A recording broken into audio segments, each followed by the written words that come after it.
We'll see you there indeed, because it's now only 2 weeks until the IATEFL conference. Unbelievable, it's only 2 weeks away. Good afternoon, everybody. Welcome once more to IATEFL Live. I'm Sean, and today we will be talking to the IATEFL president, and who is also a plenary speaker coming up at the Belfast conference. I feel in a Sesame Street kind of way that this is a show that is sponsored by the number two. It's 2 weeks to go until the conference. So in 2 weeks' time, the first plenary will have happened. We'll be at luncheon on day one. We will have had the pre-conference events, the associates events on the Monday, and we'll be well into our first face-to-face conference for a couple of years. So that's the first two. The second two is that you've only got 2 more days to register for that conference. So if you're wanting to make your travel plans and get everything sorted out before you come to Belfast, then remember that this Thursday is the final day. The bookings can be made in advance of the conference. You will notice there is the small bit there that if you do turn up in Belfast and decide you want to come to the conference, you can still register there. But since most of us need to make some travel arrangements, it's probably best that you book in advance. So it's 2 weeks today. It's 2 days to go to sign up, and there are only 2 more live streams left. This is one of them, and then the next live stream will come next week when we'll talk about how to make the most out of conference. So we're really heading straight towards the Belfast event now. Very, very excited. I actually started. Truth be known, I got my suitcase out today and ready to start packing to go. So as I said, we've got 2 live streams left, and in this one we're going to speak to someone who I've had the great pleasure of working with actually for a number of years, but obviously as the president of IATEFL, we work very closely together now. And of course, he's going to be interviewed by Nikki, who does all our interviews for us these days, along with Georgia. So let's get going with today's interview then. Nikki, are you ready? Gabo, are you ready? Hello. Let's bring you into the stream. Hi, both of you. So, as usual, Nikki, over to you. Oh, thank you very much, Sean. Good afternoon, everybody, and good afternoon, Garbo. It's my great pleasure to be here this afternoon with Dr. Gabriel Maggioli. Too much. Thank you, Nikki. Great to see you after such a long time. Oh, it's been ages. How are you? How have you been? Oh, very busy. Thank goodness. A lot of work. I'm fine. No COVID on my side. 4 doses of the vaccine, so I'm ready to go. Oh, you really are, aren't you? Which is, that's brilliant, and very lucky to have 4 as well. Well, teachers in my country, we all get 4 doses. We'll go 4 doses so far. If you're a teacher or you're a first responder or you're in health work, you get 4 doses. The rest of the people get just 3. Okay. So you're ready for IATEFL. IATEFL ready. Absolutely. Okay. Well, Garbo, I mean, I've had the pleasure of knowing you for a while, but for anyone who doesn't, can you start by just telling us a little bit about your journey into TESOL, EFL, ESL?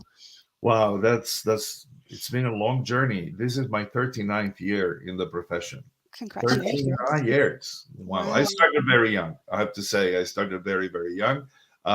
Fresh out of high school, I went into law school. And then after successfully failing for about 2 years, one of my friends with whom I studied, I mean, there was this subject, which was civil law, that I could never get my head around it. And there was something against it. I don't know. I just couldn't pass the exams. And this friend, we were walking in the campus of the university, and he just said, let's walk into that building. That's a school of education. And I say, what for? And he said, you're going to be a lousy lawyer, but you're a brilliant teacher. You're going to be a brilliant teacher. You explain everything. So thank goodness, in this country, higher education is absolutely free. So for a year, I kind of tinker with both. I would go to the School of Education for my BA in TESOL degree in the morning and turn into law school in the evening. And by the end of the first term, I knew that my place was in the BA in TESOL. And I've been very lucky. I mean, I always tell my student teachers that I've done everything in the field. I taught in nursery schools, daycare centers that are bilingual. I taught preschoolers. I taught elementary school students, higher education, secondary education. So I've been in every possible position that you can have in our profession. So to me, that has been my blessing, because that is what has allowed me to explore different interests and diversify. Oh, that's brilliant. Well, hang on, that explains actually the fact that you've done so many different roles within the industry. That's why you're the academic advisor. Well, I Well, imagine. that is kind of, I have to say, it's kind of an honorary position. I'm a professor this is an institute of education. We just do postgraduate degrees, masters and doctorates. And we opened up something called the Center for the Advancement of Higher Education when the pandemic started. And I've been put in charge as an advisor to the people who work in the center on how to strengthen our pedagogy online, face to face. And it's been a wonderful ride. I mean, for the last 3 years, I've been so privileged to work with the most talented team of colleagues, not just in English language teaching, in every single school in the university. And that has made me grow a lot. So I consider this an honorary title. The only thing I can do is be a sounding board, but I get my hands dirty. I do the trainings, we invent things, we create online and on-site and hybrid courses, and we do a lot of research, which is also very interesting. And so are you currently researching anything super interesting at the moment? Oh, absolutely. We've just done a small pilot study. We did it in the second semester last year. When we went back to face-to-face teaching, the university decided to implement a hybrid model. And we did a study of about 849 students who were doing that with their university instructors, and we looked at their perceptions. We had done extensive literature research, and the findings were mind-blowing, because it was all the contrary of what the literature said. And so this year, because we're going to have 2 cohorts already doing hybrid, we are expanding that. This is going to be the final study. We're just at the beginning of it. Have just finished validating our research instruments, and we are launching after IATEFL. And we're going to look at the perception of the students about the suitability of the modality for different kinds of courses in the university, their learning experience and their perception of how they learn. And also from the point of view of teachers, is what's easy, what's difficult for you to teach the modality. We know that it's incredibly overtaxing for teachers. But with training, with enough training and good technical support, it could be a breeze. And I think hybrid is here to stay, and is going to change the face of how we do education in the future. So Can I just ask, how would you define hybrid? Because it could take different forms, couldn't it? What's your definition? Our definition is we give the students the chance, because we have students from all walks of life. Our university this is a private university, but 78% of our students are on financial aid, right? So it's only very, very few who pay full tuition. Most of them get a 50% discount or an 80% discount or a full ride. We've had different situations. Uruguay is a very small country, but everything is concentrated in the capital city. And we had students who would come from the provinces, rent an apartment in the city, with the other cost of having to rent an apartment and live away from their families. So the president of the university, in a very wise way, decided, let them choose whatever they want, if they want to just stay virtual or on site. So our virtual, of course, the university bought cutting edge equipment. We have cameras that look at the classroom, that look at the blackboard. They are intelligent cameras. So when you write on the board, the camera zooms in. It's a beautiful system.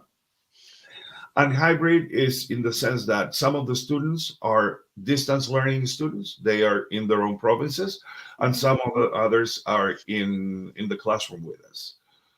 We do have a learning management system as well, a version of Moodle, and we use that as classroom support. We implement a flipped learning model in that sense. So it adds a different dynamism to the online experience. Absolutely. And what happens in terms of engagement between the students in the classroom and the students online? Do they interact? Well, what we do is we use applications such as Padlet and Mentimeter. Well, Kahoot as well is very Mhm. popular. We use those to get the two populations to interact while they are in the synchronous class. Asynchronously, there is a lot of interaction through discussion forums. Yeah, of course, of course.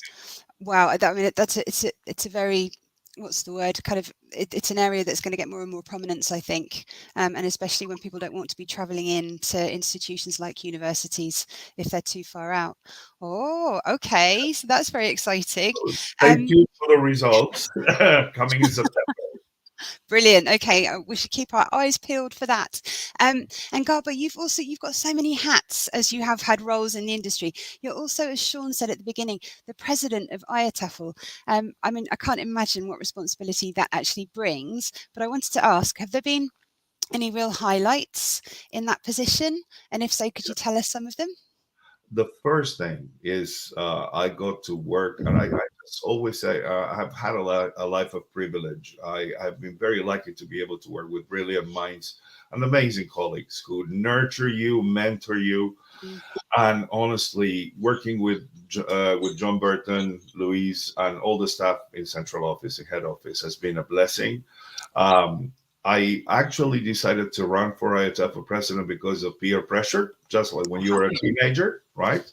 And well, I got elected and I went to my first board meeting and we came into the lockdown. So the highlight has been having the true experience of work as a team in an Hmm. association of our nature to keep the association viable. And there have been so many steep learning curves. I mean, there was a time when we were meeting not every 3 months like we usually do, right? We used to do, but literally every week. And we were in subcommittees and we were exploring new ways of doing things, listening to the members, listening to the industry as well that was being changed as we spoke. And honestly, that has been the highlight. Having had this very intense, very high stakes time, but Hmm. knowing that you can do this in the company of very intelligent and generous people. Oh yeah, that's the dream, isn't it? That's kind of Well, what everyone. absolutely. Of course, I have to mention the SIG leadership. I have to mention the associates as well. They were all pushing behind us and helping us sustain our fiduciary responsibility of keeping the association viable. And I worked for a while for the Learning Technology SIG, and like exactly as you say, it was just having so many minds from so many different contexts together, and it gave you a real perspective. And it's so interesting because obviously sometimes things in your own context are a certain way, and then you get a totally different view of how things could work. And it's wonderful when you can work together and make things happen. I was recently in Turkey for work, and there's a wonderful British Council project that is going to bring 17 teachers from Turkey to IATEFL for the first time now in Belfast. And we had like a warm-up meeting with the whole team. These are public school teachers, not from main cities in Turkey, not from private schools, but from public schools. And one of them asked me, like, what can I expect to learn? And I said, well, if you join IATEFL, they're going to join, of course, and you go to the open forums, you go to the places where people meet to network, you are going to become an association junkie. That is what I am, right? You will explore your own professional development in perhaps one of the most nurturing environs that we have in the business. So Absolutely. yeah, Absolutely. Well, talking about IATEFL, yeah, not only are you the president, but you're also giving the plenary on Wednesday, the 18th of May, and your yeah, plenary is called Reading the World and the Words. So I just yeah. wondered, without giving too much away, can you tell us what we can expect and where it came from? Yeah, uh, it comes from the work of Paulo Freire, right? I define myself as a Vygotskian Freirean scholar in my writing. Their writing, their ideas really impacted my professional life. And I stepped in, I offered to step in when our dear colleague Willie Renandia announced that he wouldn't be able to make it physically to the conference. His topic was reading. So I have been doing a lot of exploration on reading lately for the past 10 years, I think, in English language teaching. And what I would like to share with the audience are a few reading experiences that they can partake in during the plenary, and also help us perhaps reconceptualize the habitus, the tradition of the pre-while and post. We look at pre-while and post reading, it's in all the literature, it's in all the course books, but to me, that is a very two-dimensional model, a very A to B way of looking at reading when we know reading is nothing like that. To me, reading is an enabling or disabling skill, right? We do a lot of reading in our lives, and particularly in the language classroom, and more particularly in the English language classroom. I'm just giving the students a question and then asking them to predict and then find the answer in the text does not cut it. We need to scaffold reading in a different way, because we know, for example, that reading is a very powerful language acquisition device. I don't know if you have had the pleasure, but I did almost a month ago, of listening to our incoming vice president, Alexandra Popovich. She gave a beautiful plenary on reading and the brain at the Express Publishing Summit. And she was just brilliant. And I was like, oh my God, and I am going to talk about reading now. Okay, shape up, Gable. And one of the things that she stressed is how reading changes the brain. It does physically change the brain.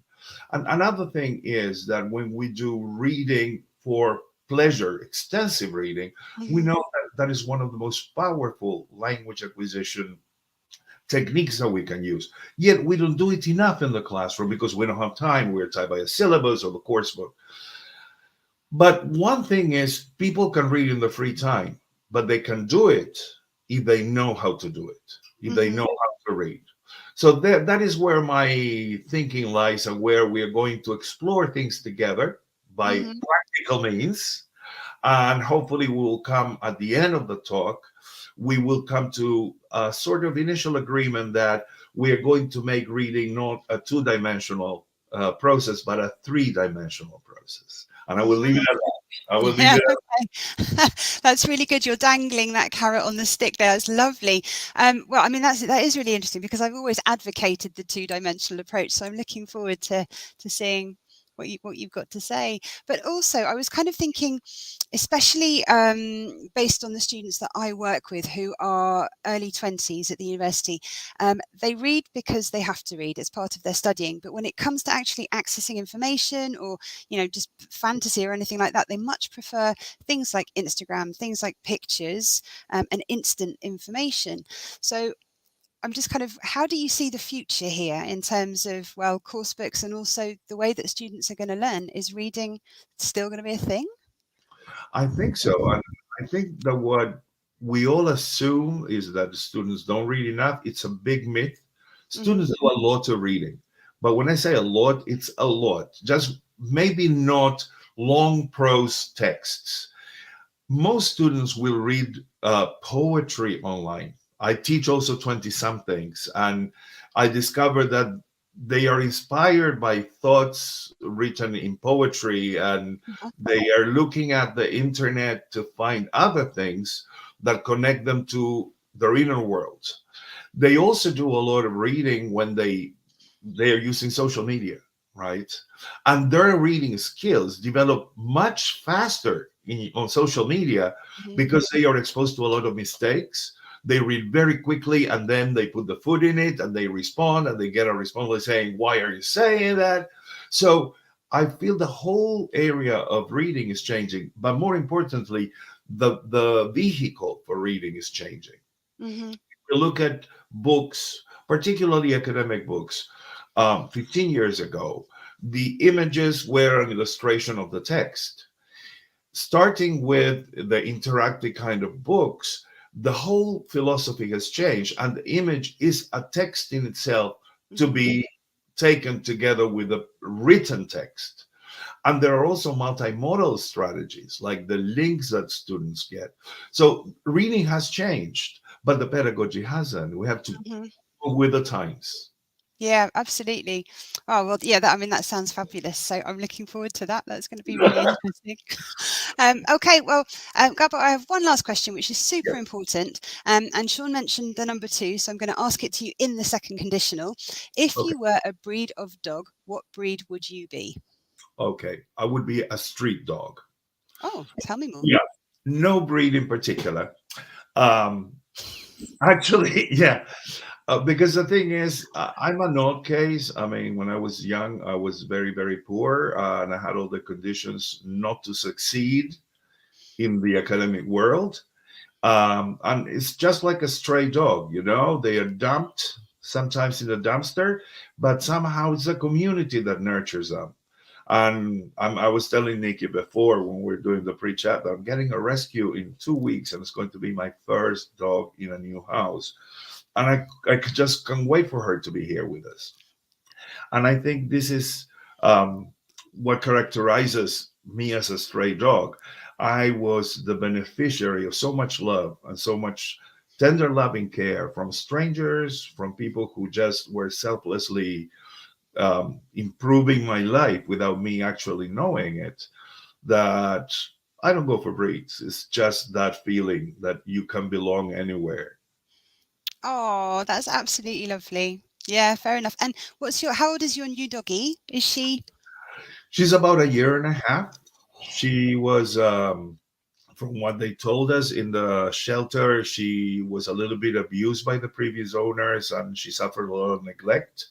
Actually, it was the neighbors of the previous owners, of the previous family, not an owner, the family, who actually called the shelter to rescue the dog. And she has been put on a special diet, and now she's just lovely. I mean, I can't wait to have her here and show her off. Can you bring her to Belfast? No. I won't be able to, unfortunately, because she will arrive while I'm in Belfast. I'm Oh, leaving next Tuesday. Yeah, but my kids are going to welcome her home. So she's in the best hands possible.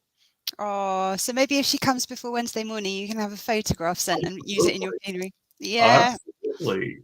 Oh, that's lovely. That's nice news. That's happy news. And it's happy news to, I suppose, finish the interview on. Gabo, thank you so much for talking to me. No, I thank cannot wait you. for your plenary.